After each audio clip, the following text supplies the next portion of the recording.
The slogan of the EU in Pakistan is "We are stronger together." And I think that also goes very much for a cooperation and coordination platform like INGAT. We sometimes have to pass rather difficult messages to the authorities. And it really helps if the messages that come from all of us are the same. We may speak with different interlocutors at different times, but if we follow the same hymn sheet, things can change. You can't clap with one hand. So you have to really make an action in mind by bringing all the stakeholders together. EU has a different mandate, Canada has a different mandate, so is the FCDO, so is the British High Commission, so is the other partners and the members of the INGAD. And I think bringing them all together really help us break the silos. It's not about stepping over each other's mandate, but rather really bringing that strength for a joint advocacy. And I have seen that happening. I think the fact that INGAD continues to exist after a start 40 or so years ago just shows that the partners who are involved see value in having this joint group. And while we work in different areas, it is a group that can't do everything anyway. And so I think it's an opportunity to find those issues that are of value to everyone. And I think the group really finds those issues that are pivotal in moving forward on gender equality. And it's a great opportunity, I think, to find those commonalities and to work on them together. Chatting to a few of my colleagues in the British High Commission about the history of INGAD, and they said it was a creation of the 80s, much like myself, a great decade, and can sound a bit administrative, but it's really about collective action.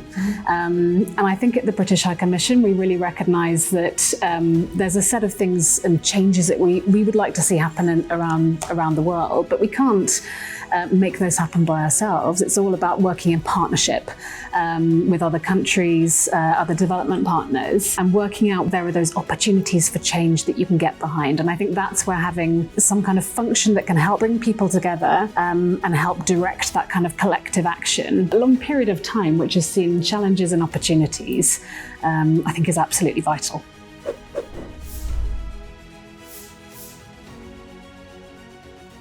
Assalamu alaikum, and this is Nabila Malik, your host for UN Women Gender Talks. We have a very interesting group of people around the table, and we are going to talk to them about a coordination group, a group that they have put together. They have worked for it. What are they trying to achieve through that? Why is that group important? And was it really important because they're very powerful people? They couldn't do anything on their own. Just a few of the questions that I'm going to ask. And I have with me Head of Cooperation from EU, Jerome Williams, and from Canada, Harriet Roos, if I got the name right. And we have the Deputy Development Director from British High Commission, Henrietta Hamilton. Thank you very much for coming. And my boss, the Deputy Country Representative of UN Women, Ms. Femida Iqbal. If you have met her, she needs no introduction. But thank you very much for taking time out. And the group we are going to talk about is called INGAD. I won't say more because I want my participants today to talk about it. Not just this, but also about themselves. So for a quick round of introduction, I would like each and every one of you not to give you a title, but just a word or a sentence or an experience which describes you or your passion for gender equality and women empowerment. Can I start with you, Jerome, since you are the only man on the table, so I don't want you to feel left out. Thank you so much. And indeed, gender equality is about inclusiveness. I'm sitting here with four beautiful women around the table, but I think if there's one thing I learned about gender equality, it's that it's as much about men as it is about women. Great. Wonderful. Do you agree? And what is your sentence, Femida? Well, I agree with Jerome. In that regard, when it comes to the gender equality, it's all about dignity. if you ask me. So this is where we have been pushing so hard that the women at the table, the girls at the table, they feel equal. They don't feel left out. And I think that's the kind of a passion and perseverance that we brought in all this thing when it comes to the discussion and the discourse of changing the narrative in the society and the social fabric. And Henrietta. Thank you very much, Nabila. Thank you for having me. This is the first time I've been on a podcast, actually. This is very exciting. I feel like I kind of want it to be one of those like murder mystery, true crime. We can turn it into that. But yes, I'm Henrietta. I've been in Pakistan for 2 years, 2.5 years actually. Having a fantastic experience and meeting lots of amazing Pakistani women. I'm very passionate about gender equality. I think it's just essential for building a better world, a better future.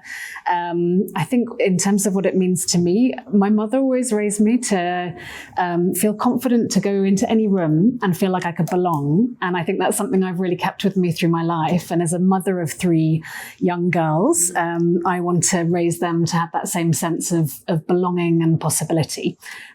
So I try and take that and apply it to the situations I look at through my work in international development with the UK government. Wonderful. Okay. Harriet, what do you say? What's your experience and what is important when it comes to gender equality to you? Thank you, Nabila.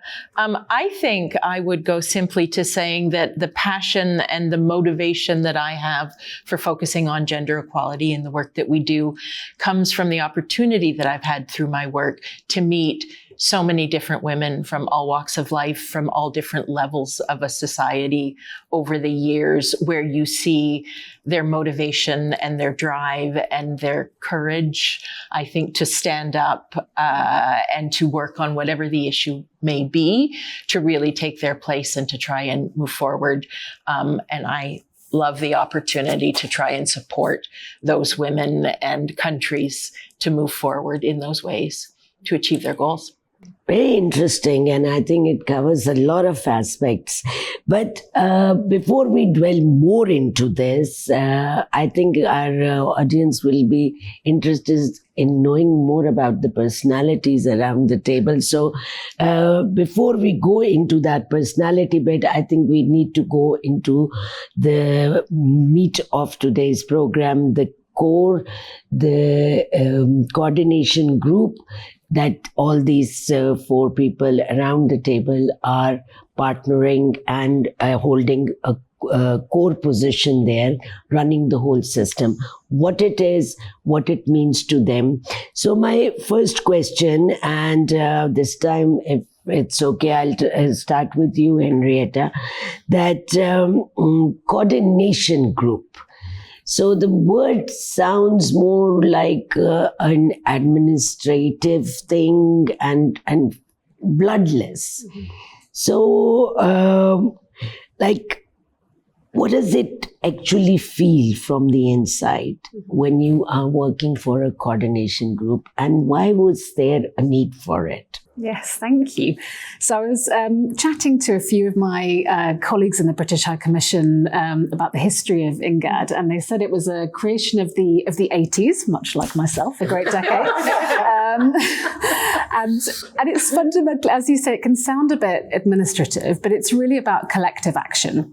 And I think at the British High Commission, we really recognise that there's a set of things and changes that we would like to see happen around the world, but we can't make those happen by ourselves. It's all about working in partnership with other countries, other development partners, and working out where there are those opportunities for change that you can get behind. And I think that's where having some kind of function that can help bring people together and help direct that kind of collective action through a long period of time, which has seen challenges and opportunities, I think is absolutely vital. Arun, let me come to you with that. Do you agree? And, you guys are your EU, there's British Commission, then Canadian, then Canada, and then we have UNWomen. They are all very, very strong development partners. So I think my audience would like to know, could you not do it alone? And what does this cooperation really means to you? And Okay. Well, I fully agree with what Henrietta just mentioned. I think if INGAD wasn't invented in the 80s, we would have invented it in 2026. It's true that I think each one of us is working independently on gender equality. We do that to the best of our capacities. We work with different programs, either supporting gender equality directly or indirectly, because you can do gender equality not just when you deal directly with gender equality, but also in your environmental programs, your economic programs, and so on and so forth. But I think, the slogan of the EU in Pakistan is "We are stronger together." And I think that also goes very much for a cooperation and coordination platform like INGAD. We sometimes have to pass rather difficult messages to the authorities, and it really helps if the messages that come from all of us are the same. We may speak with different interlocutors at different times, but if we follow the same hymn sheet, things can change. Not always, not linear, but I have seen good examples where INGAD made a positive difference, so it's worth investing in. do you agree? And what's your take on this? Whenever the word INGAD appears, it reminds me of the time when it was not UNWomen, it was UNFM.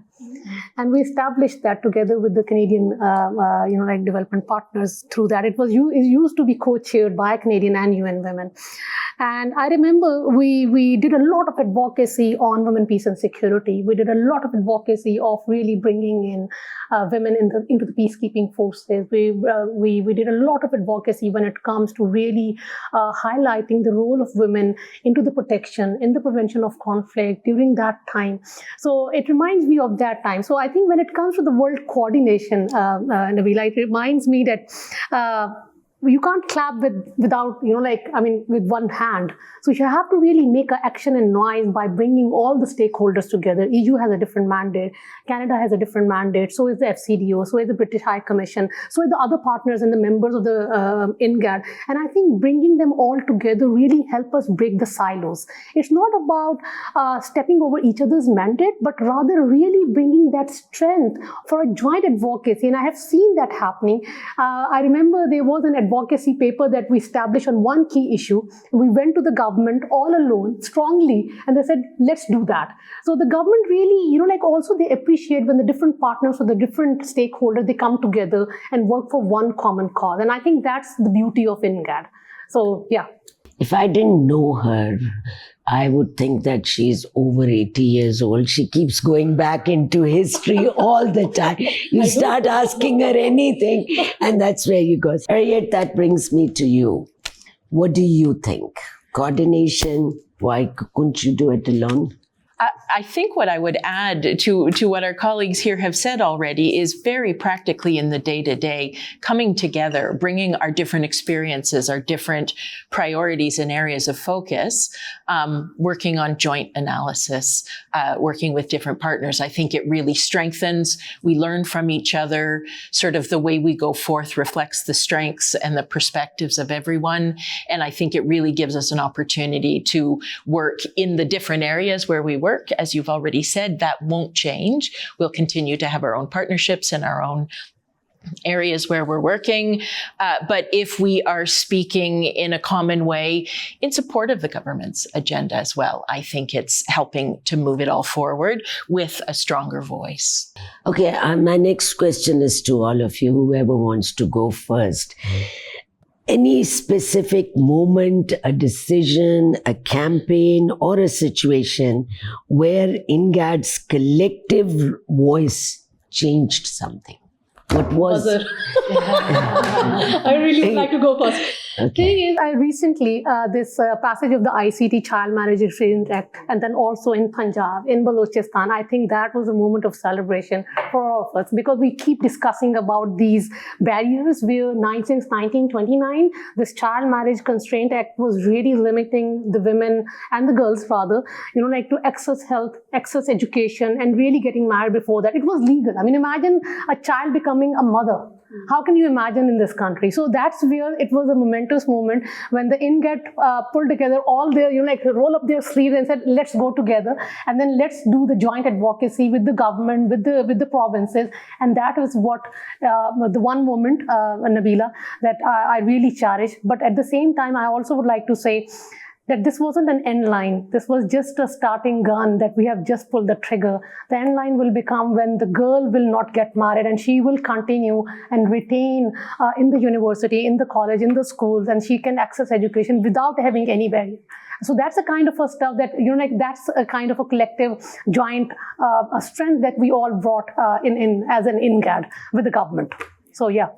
That is a very proud moment, and we did all celebrate. And we've been campaigning for it for decades now.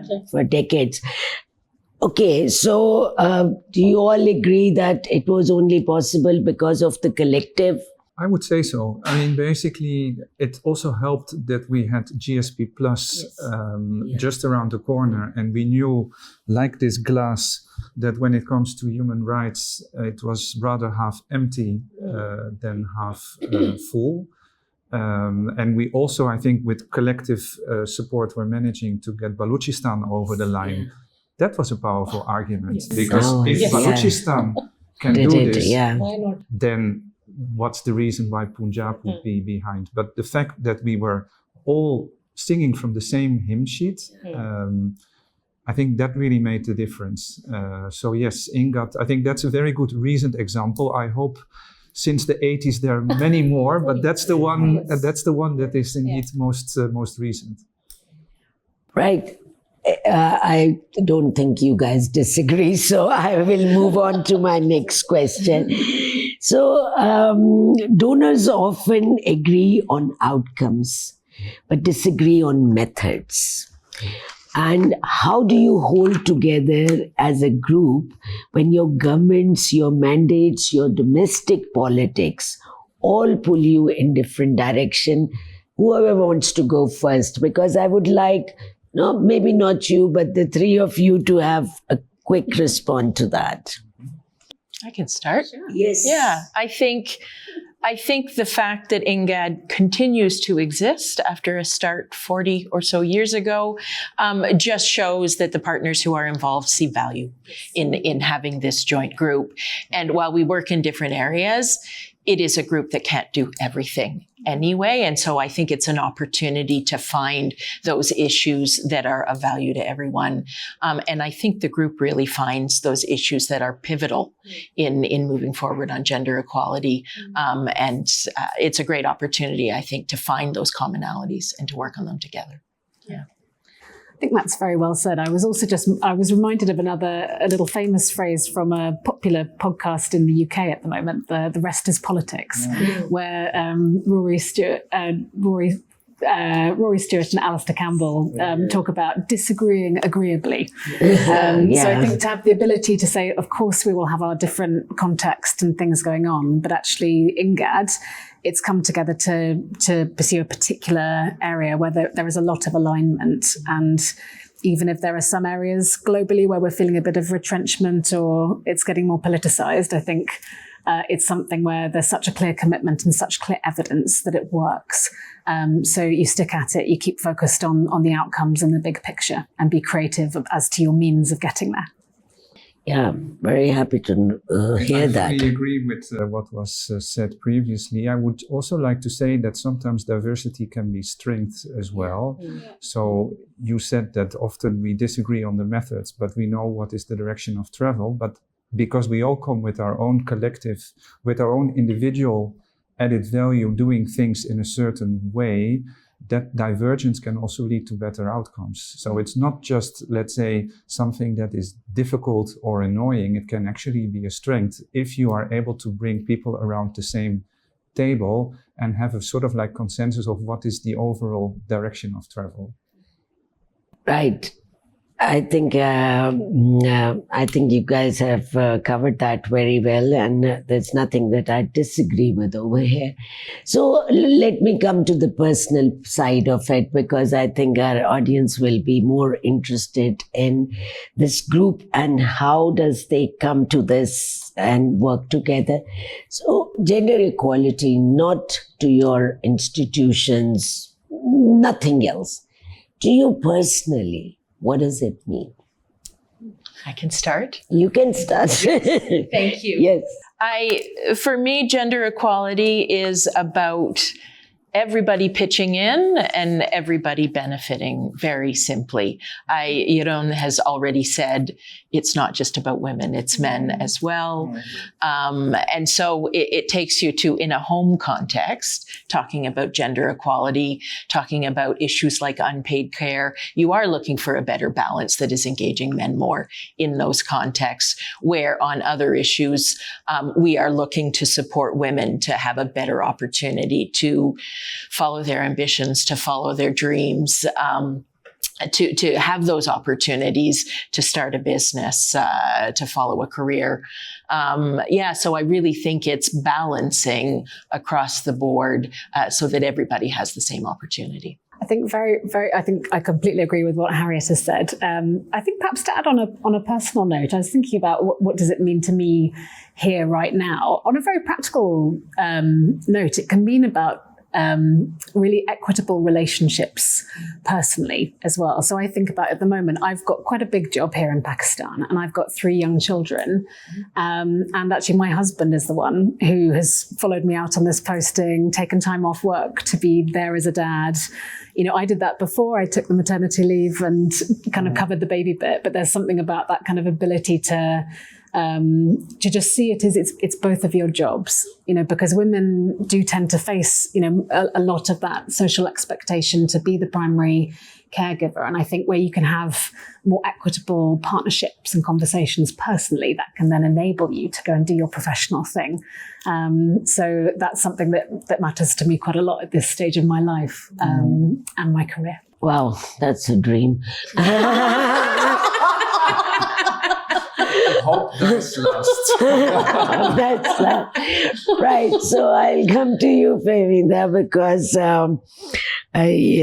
you bring in Pakistan's experience as well. So what does it mean to you? You know, since you asked about the personal definition and my personal experience, I mean, let me just share with my audience that I was born in Saudi Arabia. And born in Saudi Arabia during the times, not with the MBS times, but previously in the 70s era. I have seen how a girl who is like 7 years or 6 years cannot go out on the street without having a brother aside. And I used to challenge that when I do not have a single idea of what gender equality means, to be very honest. And I used to always challenge that why, you know, we can't have a co-education, why women can't drive, why can't I go without having an abaya on me? I mean, so why this is like, so I keep asking these questions. So for me, gender equality is very much related to a girl who in any part of this country, even if she is born in a village or in a city, she should not be choosing between her ambitions and a safety. So that is for me is a gender equality. But I do not also would like to see gender as a binary term. I used to work with UNAIDS and I used to interact with a lot of gender diverse groups when it comes to transgender persons, when it comes to men having sex with men, when it comes to female sex workers, when it comes to different groups which this society doesn't want to talk about. Only they talk about when they are either sick, they are ill, or they are somewhere in the hospital. We talk about from the health perspective of getting them medicines to the antiretroviral drugs. And for me, I always ask this question that, well, listen, you know, like before having any identity, you're also a citizen of this country. Forget about the identity. You are a human being. So for me, it's very much related to something that where people feel comfortable saying whatever they are, they claim their space and they do not would like to choose between A or B. They have this liberty without having any judgmental apprehension. Yeah. Brilliant. What do you have to say? What do I have to say? Well, first of all, I think it's in my personal interest because at home I'm surrounded by 3 girls/women. So without gender equality, I would be nowhere. But jokes aside, I mentioned at the beginning the importance of men in gender equality, because ultimately what it does require is to break away from what we think is normal in our societies. We did some really fantastic work in the Eastern neighborhood. So that's the countries bordering the EU on the east, where we try to make space for men to take up caring roles rather than women doing this. So it's not so much the angle that you take from a women point of view, but rather for men to, like father groups. Fantastic work in Ukraine before the war, Armenia, Azerbaijan, Belarus, very traditional societies, but there is a clear need to that. And that, I think, further testifies that gender equality is as much about men as it is about women. It's ultimately about giving space to break free from what we think is normal. Absolutely. It's not like, we just want women to, like some of the book that was written, women are from Venus and boys are from Mars. We all know that's not true. This is the world. We have to share it. And like Fahmida said, gender is a larger word. It's not binary. It covers all identities. So it is all about equal rights, and it's all about equal opportunity and acknowledging each and every one of us as humans, as equals. So we all get to exploit our full potentials and do whatever we are capable of doing. So just tell me, you guys have been around, and this is specifically for the three of you. You've been here for 2 years. You have recently come to Pakistan, but you have been here for a while. 3 years, yeah. Wow. So we start with you then. Mm-hmm. Have you seen any substantial change when we're talking about gender equality in Pakistan? Not just talk about the change that you have seen, but also the stubborn things that are not changing. And why do you think that is? Yeah. I'll be coming to the two of you for the same. The honest, dramatic answer on a systemic level is no. That doesn't take away the fact that when you look at specific examples, there are plenty. I've met during those 3 years fantastic women entrepreneurs. There are some real exemplary people that go through that glass ceiling. I remember congratulating Gulmina Bilal, who became chairperson of the NEF-TTC. And, you have this shield behind you in the office that indicates how long someone has been in that position. And it said chairman. So they had to change the shield for her to turn into chair person. So that shows that there is change possible, but let's not kid ourselves. It's not. I'm not 100% sure whether it's 100% correct that Pakistan is featuring last in the Gender Equality Index, but there is a lot of work that remains to be done. But I think we should not lose hope, and we should continue investing, because things through bottom-up investments, like we do with our programs, they do have effect. The question is whether they have impact. Okay. Coming to you. I'm next. I haven't been here that long, so I will agree with what Jeroen has said. I agree, though, it's important to look at the different levels. I think one of the things that I am conscious of, if you pull out even farther globally, it's been a very significant few months, I think. And I arrived to Pakistan at a time, as Henrietta has already remarked, that there has been a backsliding in rights globally for women. It is not country specific. Our countries are impacted by it in the same way.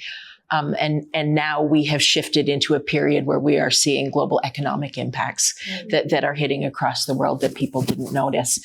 And I think that what that makes me think about and focus on within Pakistan is the government has rightly recognized emergencies in education with a number of kids out of school, in stunting with very high rates of stunting, and they have ambitious targets on family planning. And all of these factors are so important to move the needle on the poverty context in the country and on equality. And I think it's going to really take a lot of effort to keep attention on those issues and ensure that we're really going to see progress for women and girls and young women to really find that change that we're trying to support in the country. So a lot of work to do, I think, as we look forward. Thank you. Henrietta, I want you to answer the same question, but being a woman living in Pakistan for a while, tell us, why is it that there's so much resistance to this kind of change? The things that Henrietta, she mentioned just now, that it's not like we didn't figure it out. It's not like we haven't been working on them. Why is the change so slow, or even, now would 2 step forward, 1 step back? Why is this in Pakistan specifically? I know globally also, but global reasons are different from Pakistan. Yeah. Or do you think so or not? Well, I mean, it's a big question, and I think a number of very relevant things have been mentioned around where Pakistan ranks globally and the issues around the fast population growth and health and education indicators. These are all quite big challenges. I don't know, I suppose, when you're trying to diagnose what the problem is, I think you have to understand what all the incentives are, right? Why do women continue to have so many children? It's much higher in Pakistan than it is across regional averages.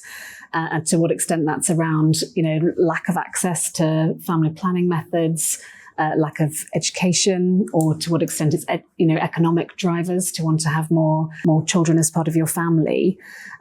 So I think it requires quite nuanced understanding of the drivers of each thing, and then to try and work with communities to say, okay, this is what the evidence says about how you can have better health outcomes, better, economic outcomes if you invest more in girls, if you bear down on, violence against women and girls, which is so endemic, unfortunately, in many countries around the world. But where I think there are examples of hope, and I think these recent changes, like the work on child marriage restraint or on anti-rape legislation, the support centres, we are seeing some signs of that kind of implementation of what's quite a good policy framework. It's about implementation. My colleague Ali was saying to me in the car, in Sindh, the conviction rates on sexual offences have gone up from 2% to 20%, or Pakistan's just recently launched a sex offenders register. So there are all these kind of things where I think we have to keep going. I don't think there's one answer. And I think we have to keep hearing the voices of women when we look to tackle these problems. That's true, and that's probably why it's so complicated. There are no simple answers to that, and unless you look at the holistic picture, you don't really understand the nature of the issue. Femida, I want you to tell me, what will progress look like to you, for example? Just building on. Sometimes it's frustrating to see everything is happening and nothing is happening. So tell me, what is it? And maybe this is a very personal question for me, because I keep looking for an answer for myself. Okay, so like what Henrietta has just mentioned about getting the voices from the grassroots level, and I think that is where we can really see whether it is really being captured in our so-called lock frames or the result framework metrics. Sometimes things are not captured in indicators of the baseline, to be very honest. But I once asked the same question to one of the women in KP, and I said, how would you measure change, or what the change will look like to you? And I was expecting that she might say, oh, well, I got the training, my income has improved, I'm so happy. And she said one thing, and it stuck me, throughout this year. And she said, after getting this training, when I started earning, my husband asked, listen, where would you like to spend this money? And because my husband was not telling me, he was asking me, that is the real change. Because I now have an equal space on the discussion table during the dinners, or even in deciding about the marriage of my children, or even deciding about where the children will go in an access education in private school or the public schools and all this. Should I have more children or not? So I have now an equal space. So that's a kind of a thing, Nabila, where I see that change coming. And because the thing is, I used to say that, and I would be saying that again, that if you do not find a space, grab a chair, sit on a table and claim the space. And I think that is what the real change would look like. So more women around the table. Yeah. We managed that. I think this table is doing quite well. That's what I was thinking. So there it is, progress in Pakistan when it comes to women empowerment. As a man on the table, I would like you to tell me that something which I think we've been wanting to ask a lot of people, but there's hardly ever an occasion, that men in leadership positions, and there are many in this country and who are in senior good position. What is there, do you think there's a specific responsibility that comes with a position and the gender and being the so-called, how to put it, not politically incorrect about it, being a man? Being a man is fine, I think. I think that anyone in a leadership role has a role model type of role to play. I personally believe that it's very much in the interest of any leader to bring in a diverse group of people, because ultimately whatever you are working on, be it policy or be it implementation of something, getting this diverse views, ways of looking at the same thing will ultimately lead to much better outputs and outcomes. And in my view, it is just a waste if half of the population is not sitting, as Famida was just saying, around the table. And indeed, I've had many meetings where I'm men, but there are only men around the table. And in my view, that can never lead to optimal development outcomes. Okay, no disagreements there, but men have been in a position which suits them, which benefits them. It's a very difficult argument to win, to tell them that no, for a larger win, you have to share that position, like share that space or share anything that you're not used to sharing.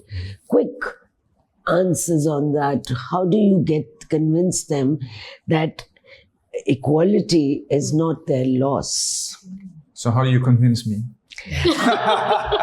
3 women at your home, I think they did a good job. But because in Pakistan, would you like to start, Famida? What do you think? Because it feels like on the surface of it that you're taking something away from them and giving it to the women.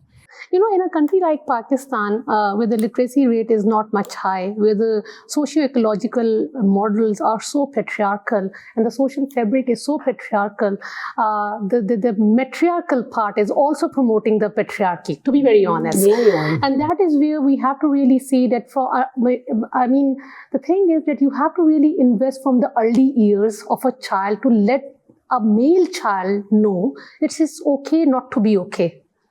It's okay not to be okay. It's okay to weep.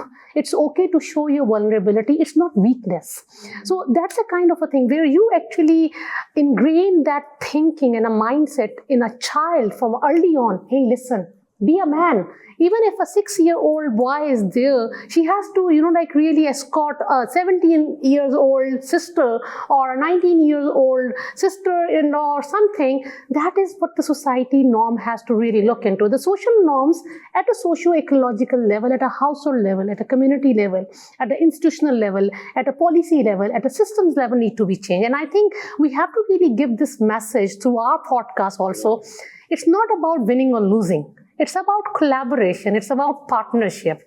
You actually need to uplift women and girls of this country to really progress in this country. And in doing so, you're not losing anything. Rather, your partnership will further be strengthened. And I think that's where you can really invest. And when I used to work in UNICEF, I used to say that fathers need to be engaged, the brothers need to be engaged, because gender is not about women only. We have to engage everyone. But at a household level, this dynamic has to be changed. So I think that's what can be a proper answer, yeah, in my opinion.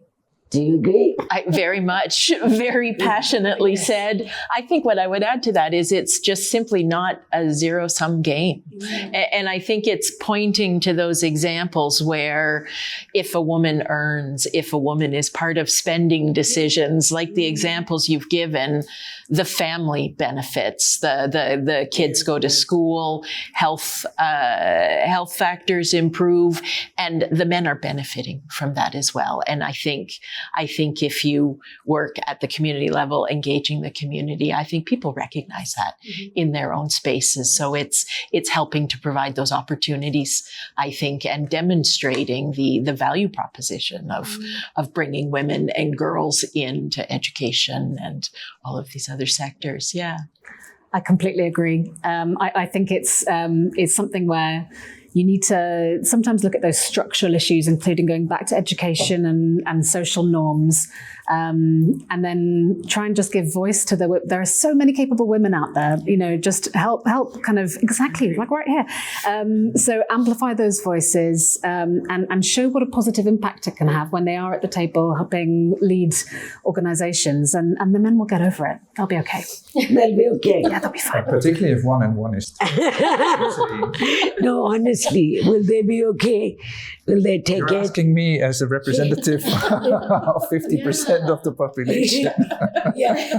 And that too, Pakistan's population focusing on that. I mean, statistics don't lie. If women in Pakistan would contribute to the labor force as much as men would do, we would have 30% higher GDP.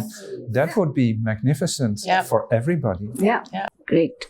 So, if for the younger audience, for the women who are watching, and anybody can, I would suggest any one of the three of you can go first. What does she have to do to be in a lead position? For a woman in Pakistan, any tips, anything you can tell her?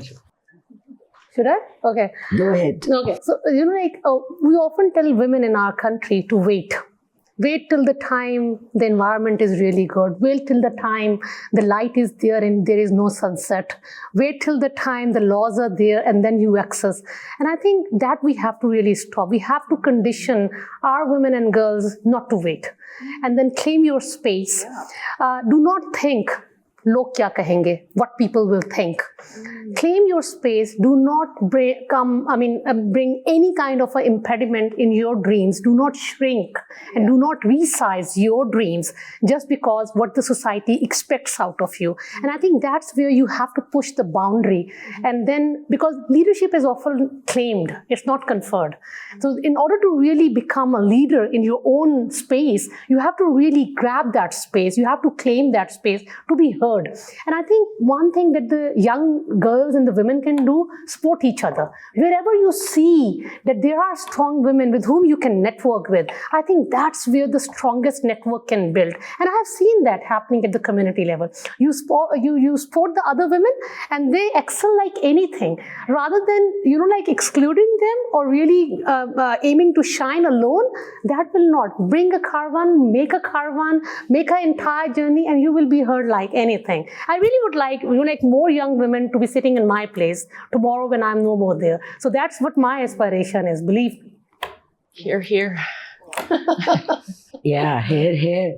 So I think what I would add to that is just to let young women know that to be a leader, you don't have to be the highest job title, the biggest microphone at the front of the room. There is leadership in every corner of life. Sometimes it's quiet, sometimes it's supporting others, which means whatever a young woman is interested in or is interested to do, there's an opportunity to be a leader, even if it isn't necessarily the most visible role in a room, in a place.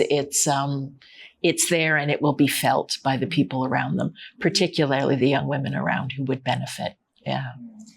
Very well said. Henrietta, do you want to add? I think I have nothing to add. That was just beautifully said. Like, I've made goosebumps. I think that was beautifully said. I agree. Okay, so I don't know how we are doing about the time, but I have a quick fire round.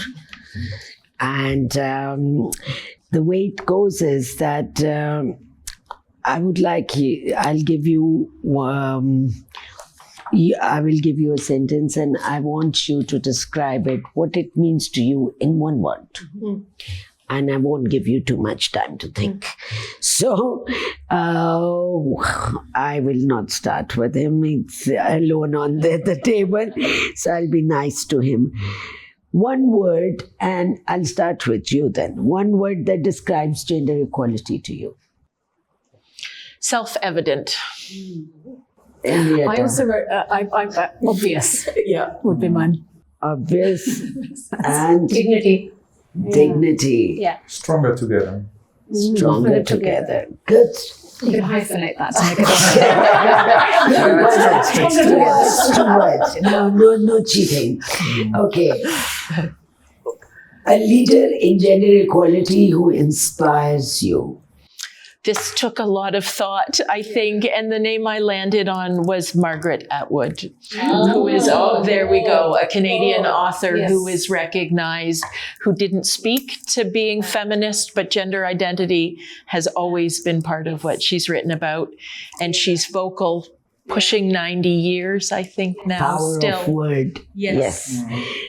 Yeah. Henrietta, same.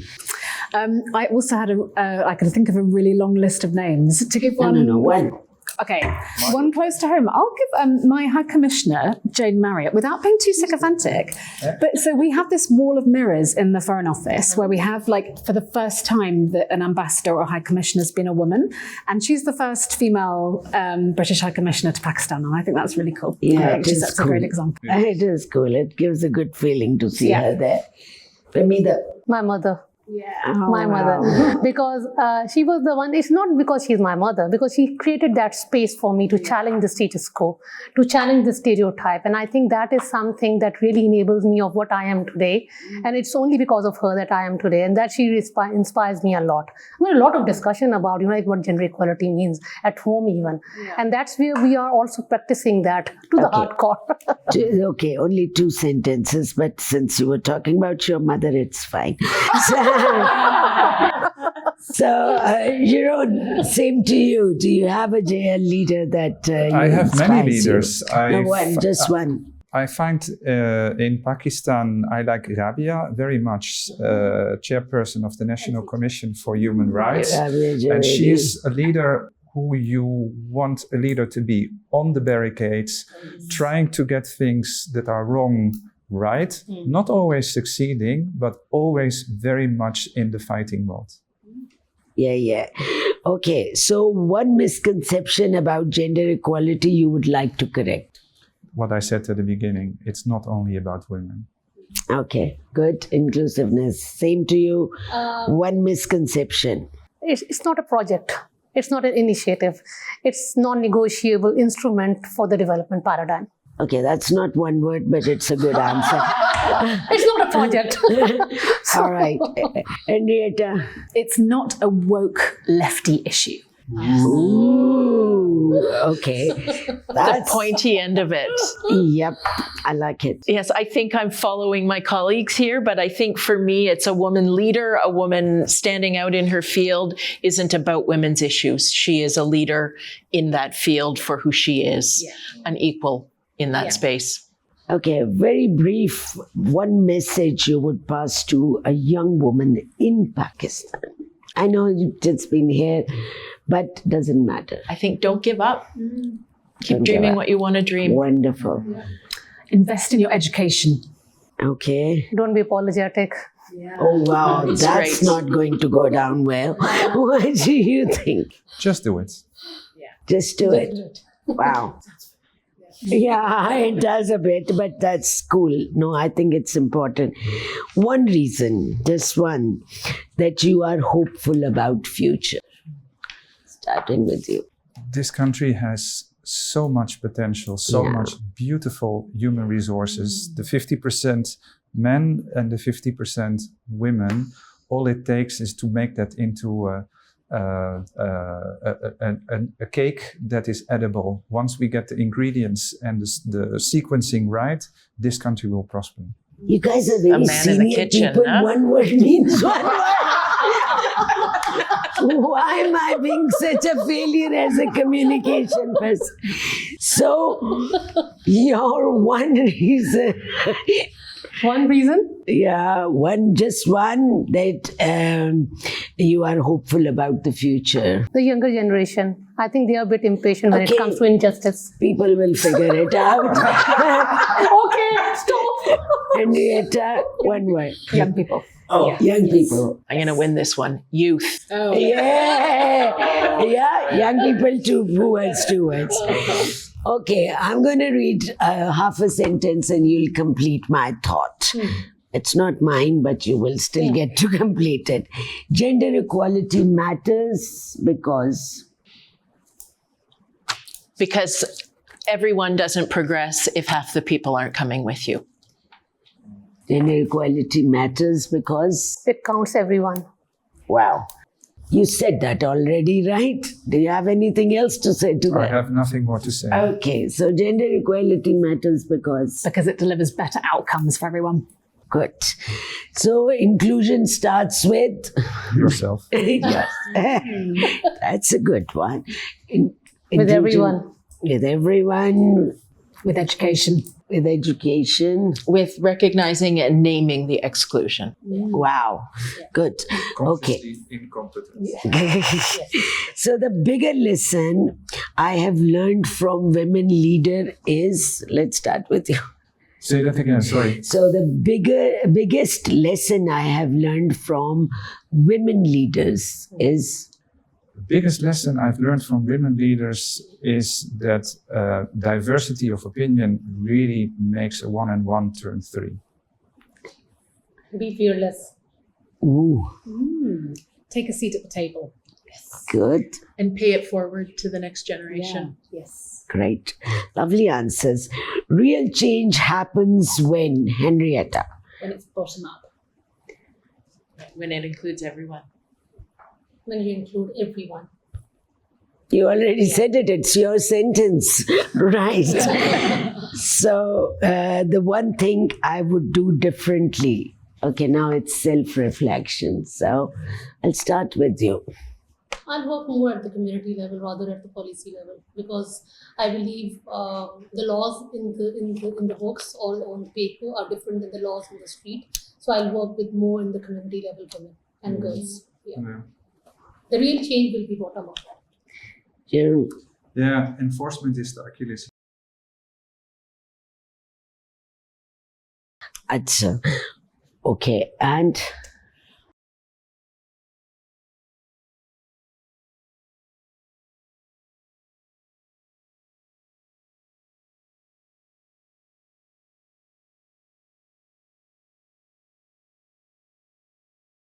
for a British to say that, it's very. Love apologizing. Yeah. Sorry. I mean, it will be my fault, and I'll hear a Britisher say, I'm sorry. And what are you sorry for? I was the one who bumped into you. But anyway, I have personal reflection as well. Get out of your own head more and be more reflective of what's happening around you. so I have one last request from all of you. And there is, single sentence that I want each one of you to say. It should be from the heart. What is your commitment or your hope for gender equality in Pakistan? whatever comes to you right now. Take a breath and say it. Whoever wants to go first. Yes, Henriette. I would say to the women and girls of Pakistan, you're amazing and just keep heart. And the British government remains committed to advancing gender equality. Whoever wants to go first, I'm not going to force it this time. Yeah, I think I also would want to speak to the women and the girls of this country and to say, we are here, but to look around that they have incredible role models in their own country as well, to take note, to keep heart, and to keep working. Yeah. And I'll be the last one. Okay. So I would address myself to the men and say, leave some space, because 1 and 1 is 3. Wow. Okay, don't clip your wings. Sky's your horizon, and then dream big, and then you will achieve everything. Thank you. Dream big. That is beautiful. And thank you, all of you, for your work, your honesty, and for being here today. Thank you. Thank you. Thank you for being a wonderful host.